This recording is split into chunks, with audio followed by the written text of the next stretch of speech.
Imagine a country where the food changes completely every 100 kilometers. The language shifts, the attire changes, and suddenly the breakfast on your plate looks and tastes nothing like it did yesterday. Welcome to Sacred Echoes of India. In this segment, we are exploring India's massive food diversity. We'll reveal why flavors change drastically from region to region and how foreign invasions forever altered iconic Indian cuisine.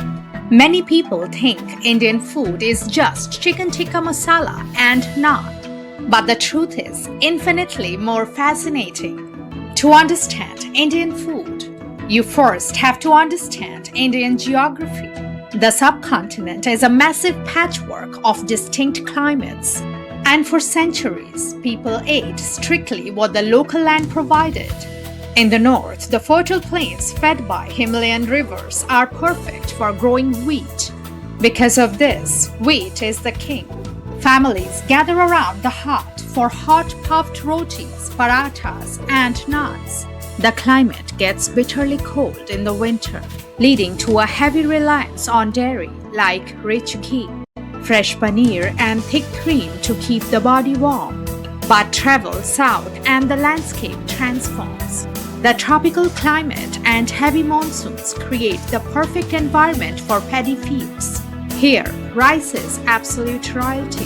From the fermented rice batter used to make crispy dosas and fluffy idlis, to a simple bowl of rice paired with tangy sambar, it is the heartbeat of southern cuisine. And instead of dairy, the south relies on the abundance of its coastlines. Coconuts, tamarind for a sour kick, and fiery local chilies to help the body cool down through sweating. West, in the deserts of Rajasthan, water was scarce, so traditional cooking evolved to use milk or buttermilk instead of water, and heavily relied on beans and lentils that could grow in arid soil. Meanwhile, in the lush east, like West Bengal, the proximity to massive rivers made fish and rice the ultimate comfort food, while rest of the country is famous for complex spice blends, heavy oils, and rich gravies. The 8 states of the Northeast celebrate absolute simplicity and the raw power of nature. Here, the traditional kitchen relies on boiling, steaming, and smoking rather than frying. In Nagaland, smoked meats, Axon, and the fiery ghost pepper define the local cuisine. In Assam, they use the sun-dried ash of banana skins to create an alkaline delicacy called khar. Sikkim and Arunachal Pradesh embrace their high-altitude Himalayan roots with comforting hand-pulled tentuk and steaming bowls of thukpa noodle soup.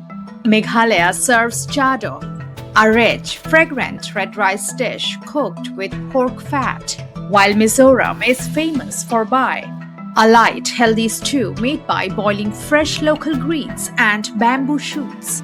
Finally, Manipur and Tripura bring bold, pungent flavors to the table, with dishes like heromba and chakwi, using locally fermented or dried fish for bold flavor instead of heavy oil. India's food diversity started as a masterclass in survival and harmony with nature. But geography only tells half the story. The internal culture and ancient philosophies of India laid a deep spiritual foundation for how people eat. Thousands of years ago, Ayurveda taught that food is medicine. Every meal balanced 6 tastes, with spices like turmeric, cumin, and cardamom, used not just for flavor but to support health. This philosophy deeply influenced food habits. Then came the rise of religions like Hinduism, Buddhism, and Jainism, which heavily emphasized non-violence. This gave rise to one of the largest and most sophisticated vegetarian culinary cultures in the world. Regions like Gujarat mastered the art of making vegetarian food, so structurally complex and flavorful that you would never miss the meat. But India was never isolated. Its legendary wealth and spice trade attracted empires, traders, and invaders from across the globe. And every time an external force crossed into India, They brought their kitchen secrets with them, changing the course of Indian culinary history forever. Let's start with the most famous influence, the Mughals. In the 16th century, the Mughals invaded India from Central Asia, bringing rich, fragrant Persian cuisine. They blended Indian spices with Central Asian slow cooking techniques, nuts, and dried fruits. The result, the birth of Mughlai cuisine, legendary biryani, rich kormas, and melting kebabs, defining North Indian cuisine through its cultural collision.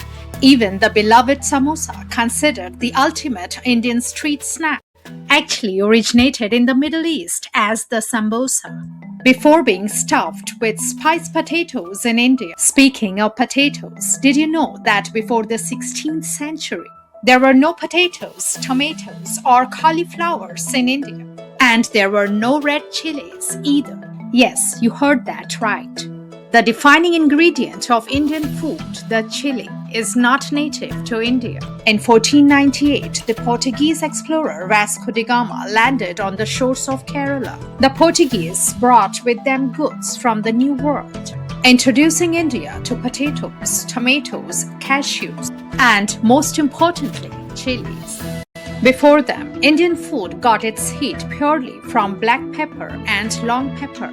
Indian cooks embraced the Portuguese chili, transforming it into the backbone of their cuisine. The Portuguese also gave Goa the vindaloo, which locals adapted with palm vinegar and local spices.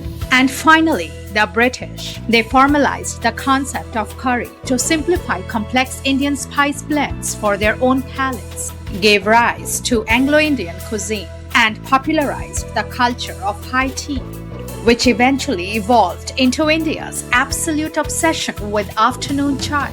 A traditional thali is one of the ultimate reflections of India, diverse, vibrant, and rich with history and culture. On one single plate, you have the geography of the land, the wisdom of Ayurveda, the grains shaped by the monsoons, and the historical footprints of Persian kings, Portuguese traders, and British rulers. Indian cuisine is not a static recipe frozen in time. It is a rich, evolving, living expression of India's culture. It carries the legacy of the past, embraces the influences of the present, and blends them with local flavors and traditions to create something uniquely magical. So, the next time you take a bite of a samosa or savor a spoonful of biryani, remember you aren't just tasting food. You are tasting thousands of years of history, travel, and human connection. Thanks for joining us today. If you enjoyed this content, don't forget to like, subscribe, and hit the bell icon for more insightful videos. Until next time, stay curious and keep exploring.